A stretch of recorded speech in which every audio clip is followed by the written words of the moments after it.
Good morning, everyone. My name is Lisa Raju Kessler, and I'm actually here in Scarborough, Maine. For joining me. And I wanted to read a little bit something from the same book I read from last week. This is the Pocket Thich Na Huhn. Many people who practice Buddhism or have some interest in meditation are familiar with Thich Nhat Hanh, a great Vietnamese Zen master. And so one of the things that Thai, as we call him, really likes to focus on is the environment. He's a big social activist and has been for many, many years. And he's also very attuned to the earth, and many of his practices, like his walking meditation, really help us to connect to our environment and just to the ground below us. So I'm just going to read this and then we'll have our meditation together. So this is called Touching the Earth. In the Buddhist tradition I am part of, we do a practice called touching the earth every day. It helps us in many ways. You too could be helped by this practice. When you feel restless or lack confidence in yourself, or when you feel angry or unhappy, you can kneel down and touch the ground deeply with your hand. Touch the earth as if it were your favorite thing or your best friend. The earth has been there for a long time. She is mother to us all. She knows everything. The Buddha asked the earth to be his witness by touching her with his hand when he had some doubt and fear before his awakening. The earth appeared to him as a beautiful mother. In her arms she carried flowers and fruit, birds and butterflies, and many different animals, and offered them to the Buddha. The Buddha's doubts and fears instantly disappeared. When you feel unhappy, come to the earth and ask for her help.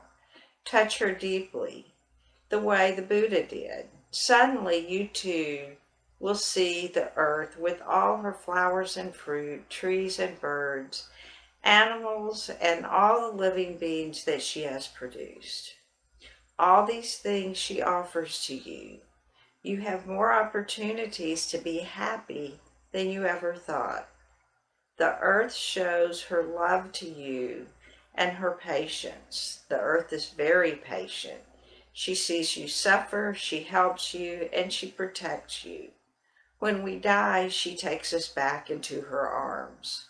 With the earth, you are very safe. She is always there in all her wonderful expressions like trees, flowers, butterflies, and sunshine. Whenever you are tired or unhappy, touching the earth is a very good practice to heal you and restore your joy. So as humans, I think we've always kind of known that in our recreational time. We often enjoy returning to nature. Before we had electronics, the internet, and that sort of thing, that was one of the primary, pastimes for people.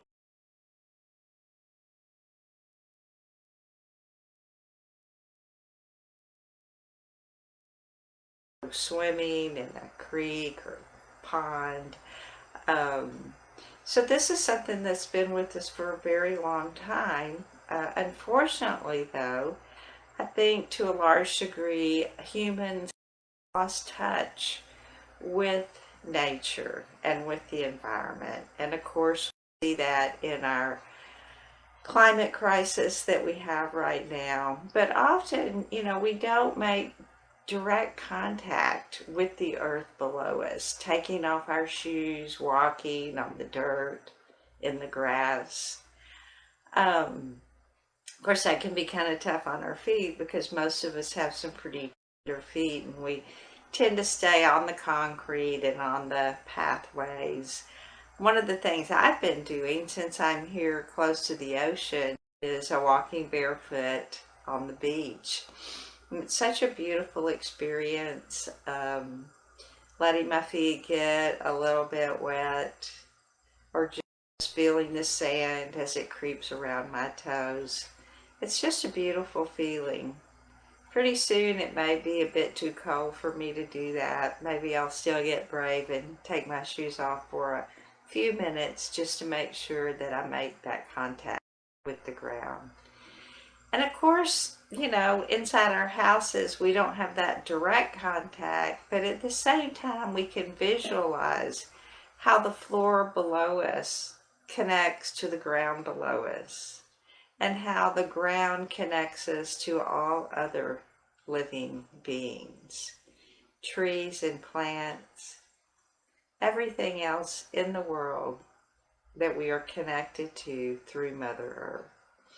So with that said, we can start our meditation. And one of the things I always like to start with is really noticing how I'm grounded. And you know, we call it that, and many of us know that being grounded means, you know, calm, that we're not being taken away too far by our thoughts, our emotions. So when we think of ourselves as being grounded, we're actually considering how we are in contact with the earth below us. So we notice the pressure as we sit on our cushion or in a chair. We notice where our body connects with our cushion or our chair, where our body connects directly with the floor below us. And then considering how the floor is then connected to the earth, and again connecting us to all beings. So as we sit in our posture, noticing that groundedness, and at the same time noticing the strength in our back, and how by lengthening our vertebra we can start to pull our upper body away from the hips and legs as they remain grounded below us. And then we start to lift ourselves up towards the sky above us, noticing if our shoulders are relaxed. One way we can kind of test that is maybe lifting the shoulders up towards the ears, and then noticing what it feels like when they completely relax. Allowing our arms to relax as we place our hands either on the top of our upper legs, on the thighs, or perhaps, as I like to do in the Cosmic Mudra, placing that next to my abdomen just below the belly button. Noticing any place else in our body we may be holding tension, noticing the jaws. Can you relax those by allowing the teeth to drop ever so slightly apart? Just scanning our body from the scalp and forehead, down through the ears, the neck, completely relaxing the abdomen.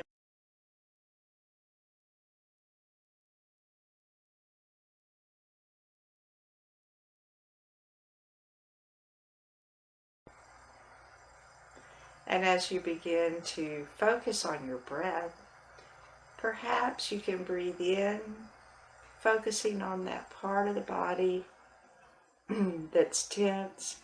And as you breathe out, seeing if that area might be able to relax just a little bit more.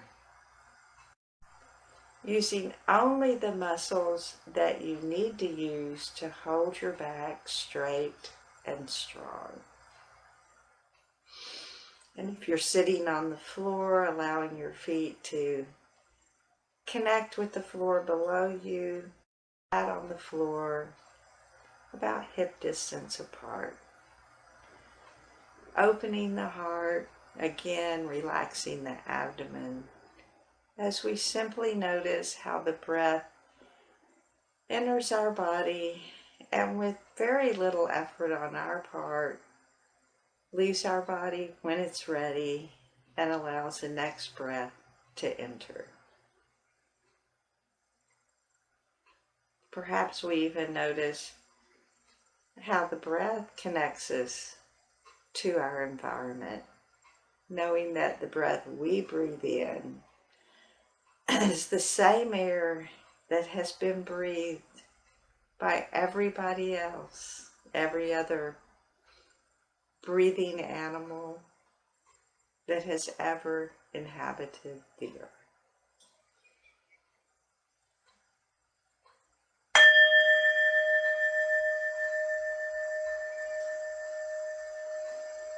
And now just sitting and breathing together.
And so as we continue to sit, we notice thoughts bubbling up.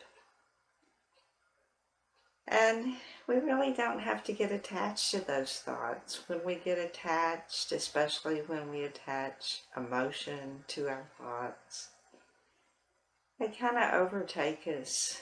We forget where we are. We forget the present moment. We may become a bit overwhelmed by thinking about things from the past or planning things in the future. So to our best of our ability, we simply acknowledge the thought and just let it go, returning the attention to the breath.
And I'd like to now dedicate our time together to the well-being of all humans, animals, and of course, in appreciation to the life that Mother Earth gives us.